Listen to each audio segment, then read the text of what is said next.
5 2. Good morning, everybody, and thank you for coming today. I am not in the program, so I'm going to introduce myself. My name is Elizabeth Shorts Harrigan. I am the daughter of Paula and Binkley Shorts. They don't know I'm standing up here, so it's a little surprise for them. Hi.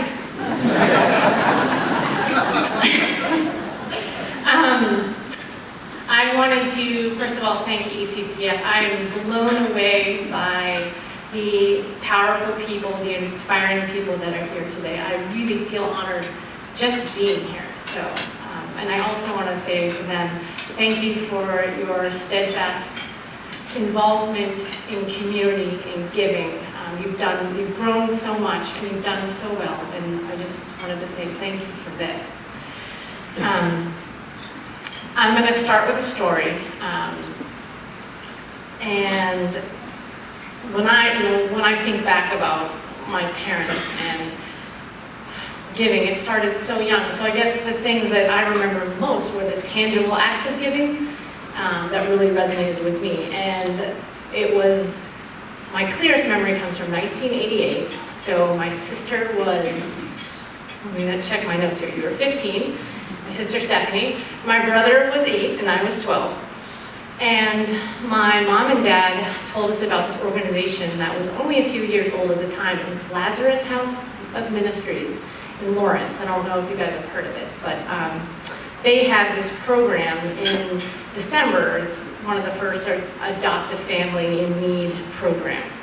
And what they did was they gave you a list of families in need, underprivileged families, and they would give you the list of the family, the gender, the age, and one gift that each person of the family would ask for.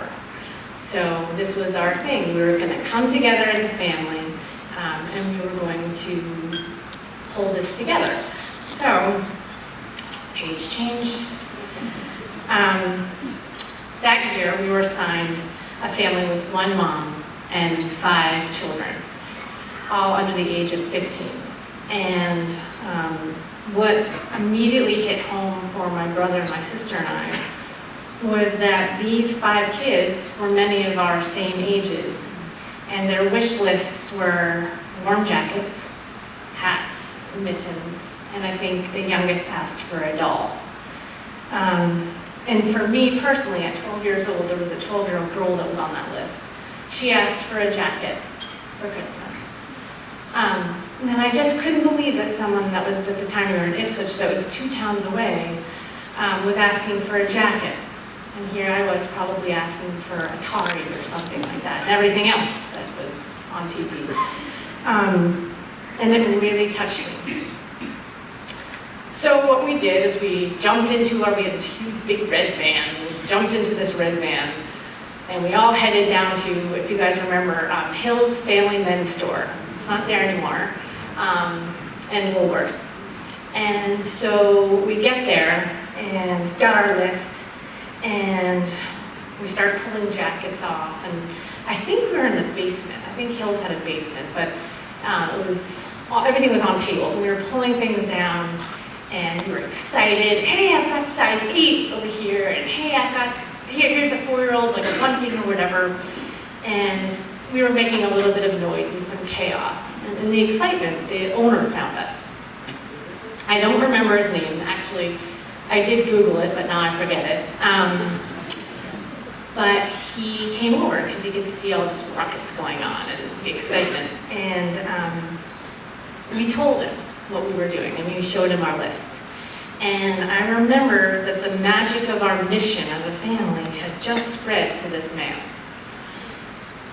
I'd never really experienced that before, but I remember seeing it in his face. And that man started pulling hats, mittens, socks, boots, throwing it all into the cart. And at the end, he refused our money.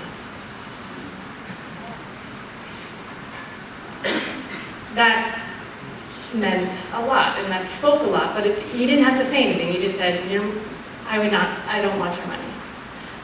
needless to say, we went back to Hills quite a few years after that with the same mission.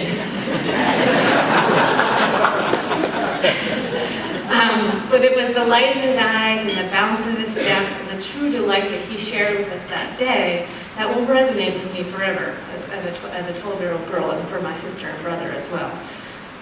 So we get home, we wrap everything, we pack up everything, and they want you to put them in big bags, and we jump back into our big Ford van and drove all the way to Lawrence, searching for this very back road sort of way to Lazarus' house, and delivered our first ritual of the gifts. And we did it for many, many, many years after that.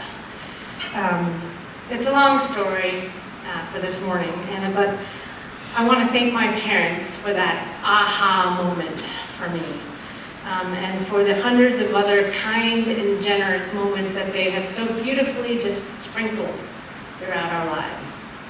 Because it doesn't take much.